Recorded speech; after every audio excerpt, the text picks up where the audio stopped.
In 2 months, it's going to become completely unaffordable to live in the United States. And I'm not talking about luxury lifestyle.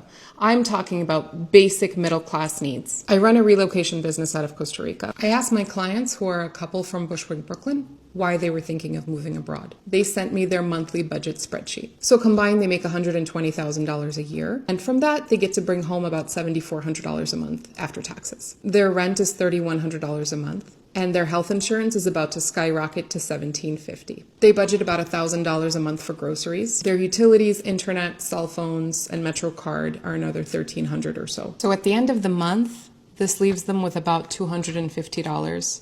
And that doesn't include any unexpected expenses or the hope for investments or the hope for a savings account. So what they said to me is that this is what running in place feels like. And the reason that they want to move abroad is because they actually want to move forward with their lives. These grocery prices in rural Washington.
Hey guys, welcome back again to the channel, and thank you so much for clicking toward this video.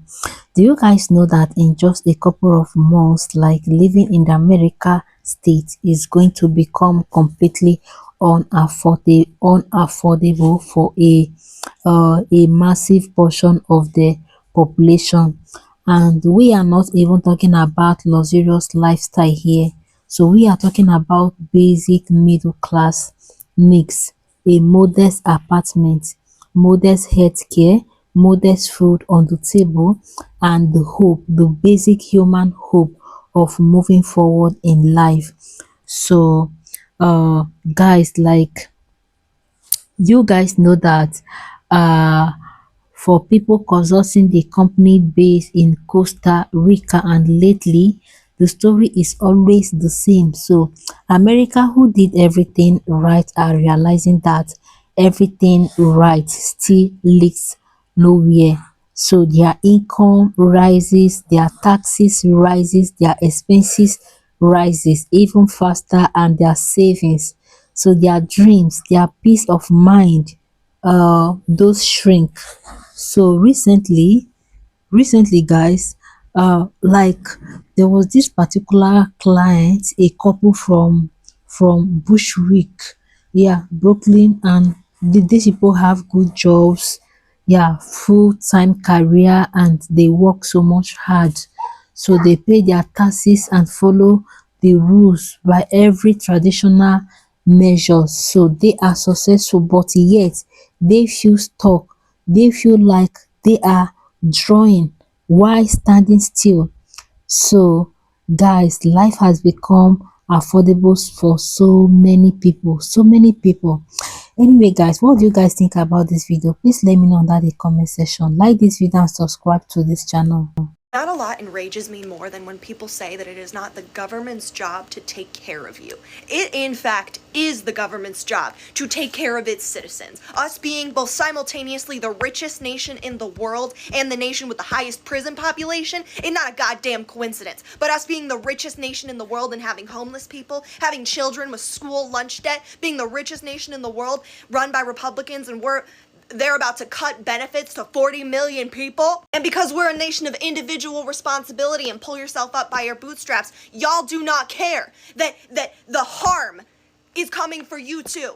A thriving society, a thriving economy only happens when people are taken care of. We all know what happens to a society when people's basic needs aren't met.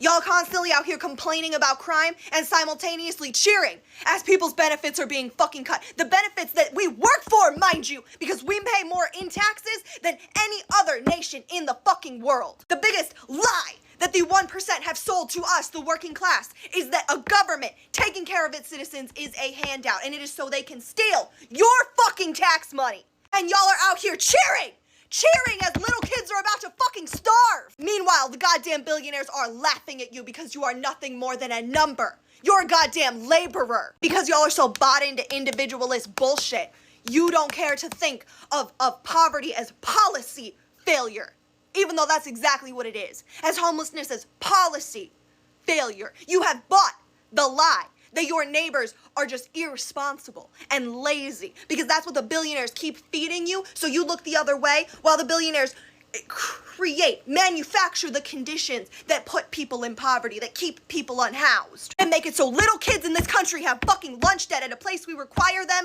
to be. Decades from now, when the world rights itself, they're gonna look back on America and they're gonna study the nation that's downfall was how little its citizens cared about their fellow man. This so-called Christian nation can't fucking house the orphan, the widow, the poor, the sick, the needy. We are Christian in name only. We're a country of peasants that line the pockets of the ruling class.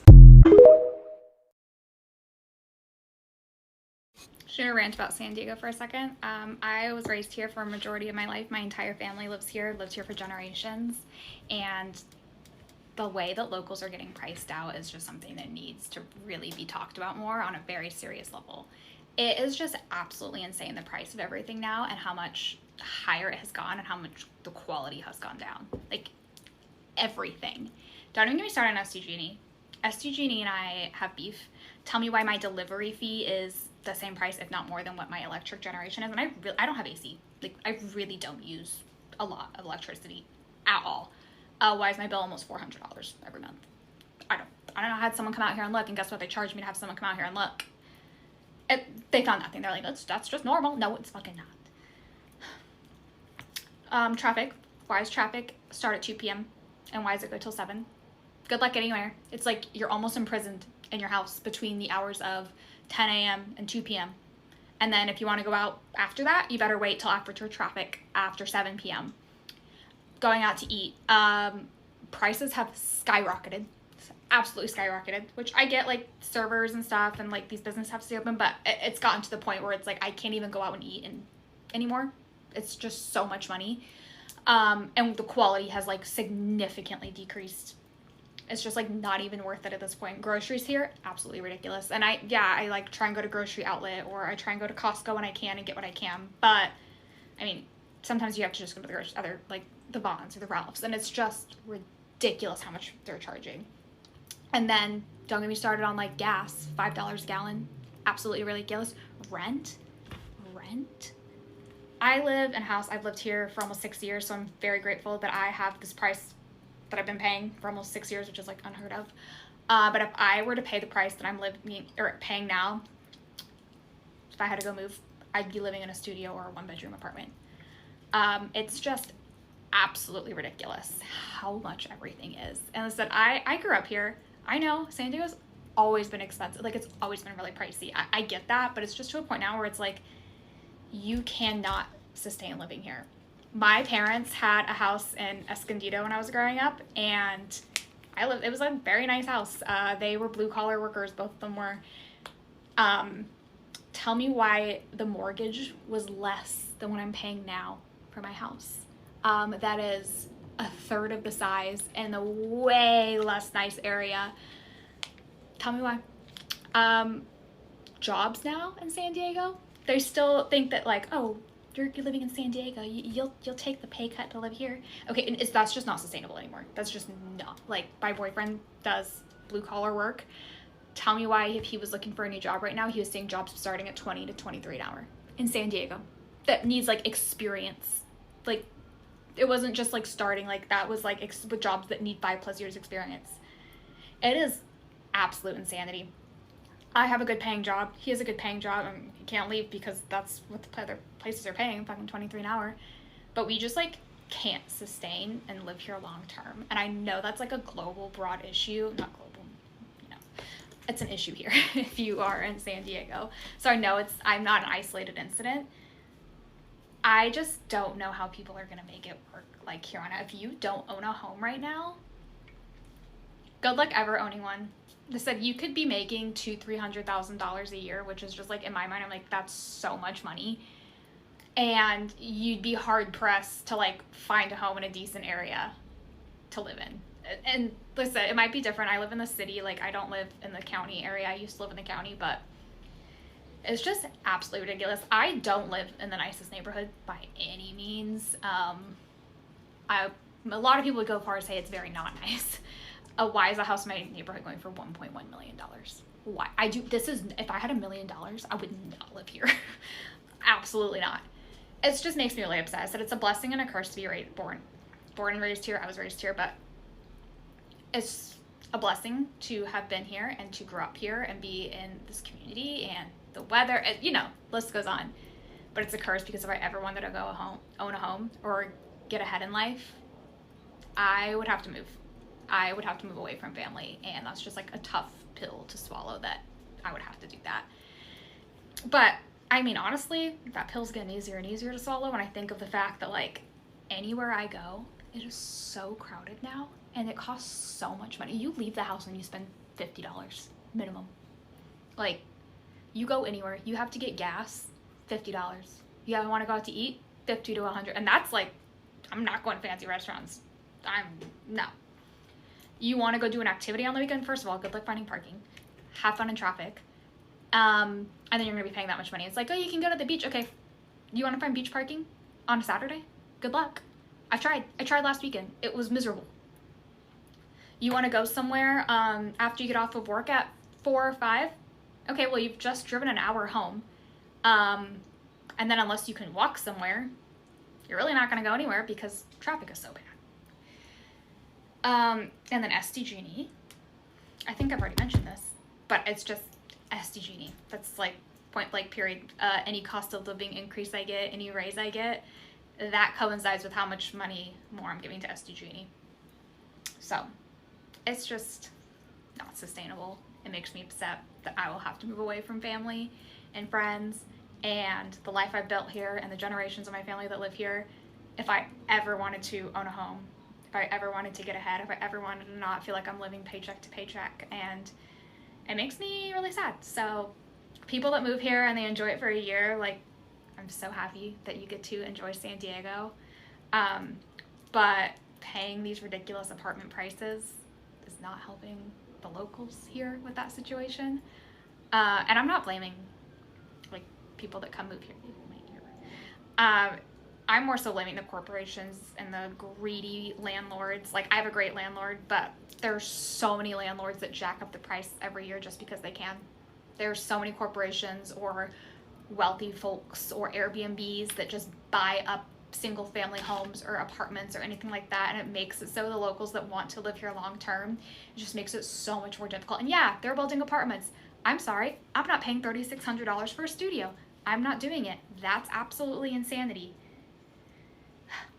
Okay, I'm getting myself worked up, so rant over. Okay. So guys, welcome back again, and thank you so much for clicking. So for decades, the American dream was a promise, right? Work hard, build wealth, and create a future. But now the modern math looks like this: work hard and pay bills, repeat, no exit, no progress, no breathing room. So the cost of groceries has become a running joke, except no one is laughing anymore. Rent in major cities is indistinguishable with extortion. Healthcare, like the thing that literally keeps you alive, costs more than rent in some states, and wages. So they are trying to catch up to a race they weren't invited to. So the system is breaking, and instead of repels, people are told to cut back the teeny joys that they have left, work harder than they already are, and be grateful. Oh my God, like seriously, grateful for what? No wonder people are leaving. No wonder people are leaving to other countries. Yeah, people are relocating because they are so tired of life. Yeah, so right now people are moving abroad. Yeah, they are moving because they feel that the state is no longer conducive for them. Countries like Costa Rica aren't calling people with marketing campaign, and the mat is calling them. So the peace is calling them. The ability to breathe is calling them. So I don't blame people for moving out of US. The healthcare, that is a fraction of the US. So I don't blame people at all. So what do you guys think about this video? Please let me know down the comment section.